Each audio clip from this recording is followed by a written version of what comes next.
নতুন দল হিসেবে এনসিপির দুর্যোগটা যেন কাটছেই না। এনসিপির নির্বাচনের আগে থেকেই আমরা দেখেছি সারা দেশে বিভিন্ন জায়গায় দল থেকে পদত্যাগের একেবারে হিড়িক পড়েছে। জাতীয় পর্যায়ে নেতৃবৃন্দ দল থেকে বেরিয়ে গেছেন, শুধুমাত্র জামাতের সঙ্গে রাজনৈতিক জোট করার কারণেই এনসিপিতে একটা বড় ভাঙন তৈরি হয়েছে। সাবেক উপদেষ্টা মাহফুজ আলম তিনি এনসিপিতে যোগ দেননি, তিনি নতুন আরেকটা প্ল্যাটফর্ম তৈরি করেছেন। এনসিপি থেকে বেরিয়ে যাওয়া তাসনুভা জাবিনকে নিয়ে আরও অনেককে নিয়ে এনসিপির বহুবিধ ভাঙন, তাদের ছাত্র সংগঠনে ভাঙন, বৈষম্যবিরোধী আন্দোলনে ভাঙন, বৈষম্যবিরোধী আন্দোলনে শীর্ষ যাদেরকে আমরা দেখেছি তাদের এখন এনসিপির বিরোধিতা করতে দেখছি প্রতিনিয়ত। উমামা কিংবা কাদেররা স্পষ্টতই এনসিপির বিরোধিতা করছে। এবার আমরা দেখছি যে সারা দেশে নির্বাচনের আগে যে হিড়িক পড়েছিল, নির্বাচনের আগে সেই হিড়িকটা আবারও শুরু হয়েছে গণপদত্যাগের। এবার একযোগে 87 জন এনসিপির নেতাকর্মীদের পদত্যাগের ঘটনা ঘটেছে এবং এই ঘটনাটা নতুন করে চাঞ্চল্যের সৃষ্টি করেছে।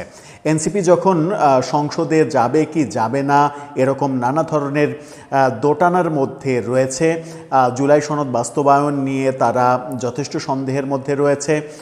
ওসমান হাদির হত্যাকাণ্ডের সঙ্গে জড়িত 2 জন ভারতে গ্রেপ্তার হওয়ার পরে নানা ধরনের গুঞ্জন, নানা ধরনের কথাবার্তা যখন চতুর্দিক থেকে শোনা যাচ্ছে, তখন এই 87 জনের একযোগে পদত্যাগ নতুন করে আবারও চাঞ্চল্যের সৃষ্টি করেছে। তাহলে কি এনসিপির ভেতরে মূলত আদর্শের দ্বন্দ্বই শুরু হয়েছে এবং সেটা প্রকট আকার ধারণ করেছে? চলুন একটু জেনে দেখি 87 জন কারা পদত্যাগ করলেন এবং তারা কি বলছেন, কি কারণে এনসিপি তারা ছাড়লেন। যদি এটা অব্যাহতই থাকে তাহলে আগামীতে তাদের রাজনীতি করে যাওয়াটা কতটা প্রশ্নের মুখে পড়তে পারে কিংবা কতটা ঝুঁকির মধ্যে থাকতে পারে, সেই আলোচনাই করবে এই ভিডিওতে। থাকবেন পলিটিক্স টিভির নিয়মিত আয়োজনে।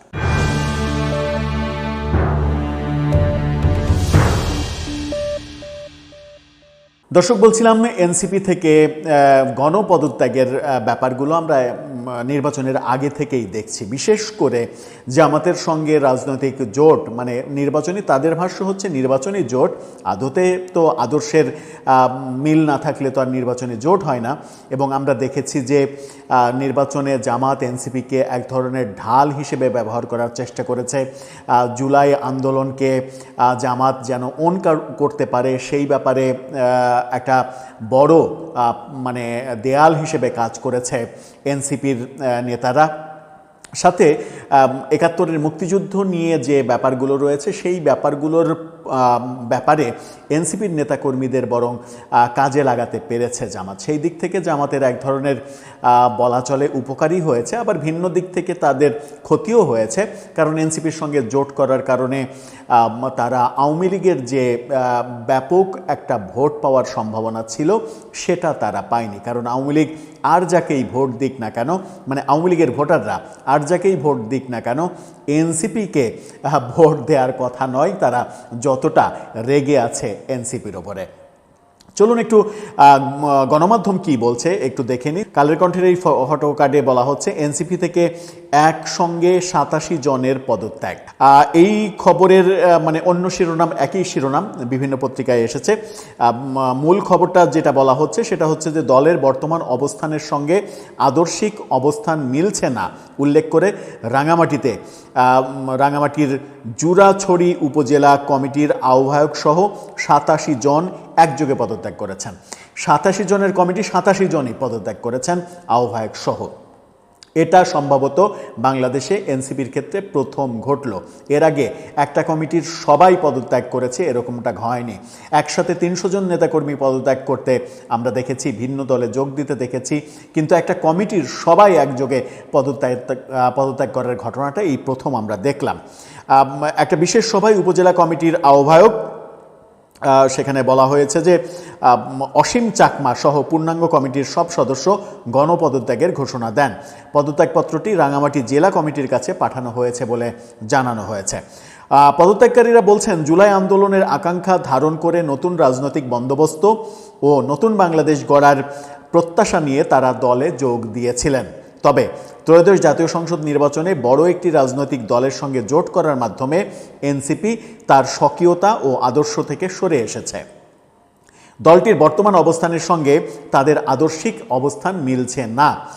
এ কারণে সব সাংগঠনিক কার্যক্রম থেকে সরে দাঁড়ানোর ঘোষণা দিয়েছেন তারা। এটা খুবই স্বাভাবিক। চাকমা সদস্যরা, চাকমা যারা, তারা জামাতের সঙ্গে জোট, এই ধর্মভিত্তিক সংগঠনের সঙ্গে জোট, এটা তো মেনে নেবেই না।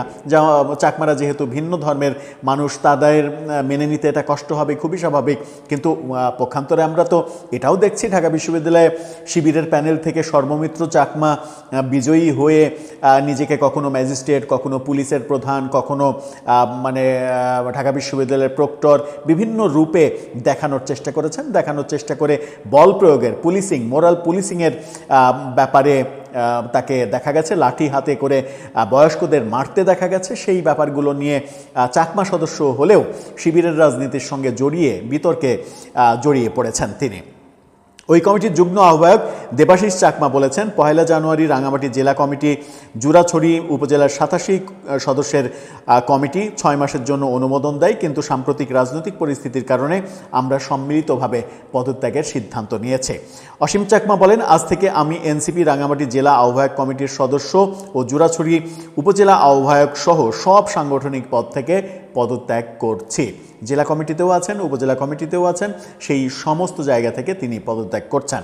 এ বিষয়ে এনসিপির দক্ষিণাঞ্চলের সংগঠক মঞ্জিলা সুলতানা জুমা জানান, সামাজিক যোগাযোগ মাধ্যম ও স্থানীয় কয়েকজন নেতাকর্মীর মাধ্যমে পদত্যাগের খবর পেয়েছেন। তবে সাংগঠনিক নিয়ম অনুযায়ী যে কমিটি থেকে অনুমোদন দেয়া হয়, ওই কমিটির কাছে লিখিতভাবে পদত্যাগপত্র পাঠাতে হয়। তারা নিয়ম মেনে পদত্যাগপত্র জমা দিয়েছেন কিনা তা জানা নেই। নিয়ম মানুক আর না মানুক, পদত্যাগ করেছেন, এটাই সব থেকে বড় কথা। এই যে ঘটনাটা ঘটলো, এবং এই ঘটনার আগে পরে বিভিন্ন সময় আমরা দেখেছি এনসিপি থেকে গণপদত্যাগের ঘটনায় এনসিপির নারী নেত্রীদের বেরিয়ে যাওয়া, তাসনিম যারা এনসিপি থেকে বেরিয়ে স্বতন্ত্র নির্বাচন করলেন, তাসনুভা জাবিন নতুন রাজনৈতিক দল, মাহফুজ আলম এবং তার নেতৃত্বে নতুন রাজনৈতিক দল তাদের আত্মপ্রকাশ করে ফেলেছে। এনসিপির অন্যান্য শীর্ষ নারী নেত্রীরা অনেকে নিষ্ক্রিয় হয়ে গেছেন, অন্য কোনো জায়গায় যোগ না দিলেও নিষ্ক্রিয় হয়ে আছেন। এরকম অবস্থা যখন দেখা যাচ্ছে, এনসিপির বামপন্থী, বিশেষ করে বামপন্থী আদর্শের যারা ছিলেন, এনসিপিতে স্পষ্ট দুইটা ভাগ ছিল। একটা হচ্ছে বামপন্থা, মূলত 3টা আদর্শের ভাগ ছিল। একটা বামপন্থা, একটা সাবেক ছাত্রলীগ, আর একটা হচ্ছে ধর্মভিত্তিক পন্থা। এই ধর্মভিত্তিক পন্থাটা এনসিপিতে সব থেকে বেশি শক্তিশালী, এবং এই শক্তিশালী হওয়ার কারণে যাদের ব্যাকগ্রাউন্ড, শিক্ষার ক্ষেত্রে যাদের ব্যাকগ্রাউন্ডও মাদ্রাসা ব্যাকগ্রাউন্ড, সেই কারণে জামাতের সঙ্গে এই এনসিপির জোটটা হয়েছে, এবং যে কারণে মূলত বামপন্থী ভাবধারা যারা, তারা দলে থাকতে চাননি। এবার আমরা দেখলাম যে এর আগেও আমরা দেখেছি পাহাড়ি অঞ্চলে নির্বাচনের আগে একসঙ্গে 300-র বেশি নেতাকর্মী পদত্যাগ করে বিএনপিতে যোগদানের ঘটনা দেখেছি, এবং সারা দেশে বিভিন্ন জায়গায় দেখেছি। এবার চাকমাদের এই পদত্যাগ কিন্তু এনসিপির জন্য একটা বড় বার্তা, কারণ তারা একটা ধর্মভিত্তিক দলের সঙ্গে জোট করেছে, একসঙ্গে নির্বাচন করেছে, এবং নির্বাচন করার মূল কারণই হচ্ছে যে কোনো মূল্যে আমাকে এমপি হতে হবে, মন্ত্রী হতে হবে। এই যে লোভ, এই লোভের বাইরে এনসিপির রাজনীতি থাকার কথা ছিল, আলাদা একটা আইডিওলজি প্রতিষ্ঠা করার কথা ছিল। আমরাও প্রত্যাশায় বুক বেঁধেছিলাম যে নতুন একটা রাজনৈতিক বন্দোবস্ত তাদের কাছ থেকে পাবো। আদতে আমাদের হতাশই হতে হয়েছে, তাদের কাছ থেকে নতুন বন্দোবস্ত কিছুই পাইনি। পুরনো সেই কাসুন্দি ঘাঁটতেই তাদেরকে দেখা গেছে, এবং পুরনো যে রাজনৈতিক কালচার, সেই রাজনৈতিক কালচারের মধ্যেই তারা বসবাস করছে এখন পর্যন্ত। দর্শক, আপনি এটাকে কিভাবে দেখছেন, কোন চোখে দেখছেন? আগামীতে কোন অবস্থার মধ্যে তাদেরকে পড়তে হতে পারে? যখন সংসদে তারা যাবে কি যাবে না সেই সংশয়ের মধ্যে রয়েছে, তখন দল হিসেবে তাদের নিজেদের স্বকীয়তা বজায় রাখা কতটা তাদের পক্ষে সম্ভব হবে? নেপালে আমরা দেখলাম জেনজি, বিদ্রোহী জেনজিরা সরকার গঠন করছে, নির্বাচনে নিরঙ্কুশ সংখ্যাগরিষ্ঠতা পেল, নেপালে সফল হলো। 6 মাসের মধ্যে, মাত্র 6 মাসের মধ্যে নেপালে নির্বাচন হলো। অন্তর্বর্তী সরকারে জেনজিরা কেউ গেল না, কিন্তু ভিন্ন প্রেক্ষাপট যখন বাংলাদেশে, নেপালে জেনজিরা পারলে বাংলাদেশের জেনজিরা পারল না কেন? এই প্রশ্নের সমাধান অনেকে খুঁজছেন। দর্শক, আপনার কাছে কোনটা মনে হয় জানিয়ে লিখতে পারেন আমাদের কমেন্ট বক্সে।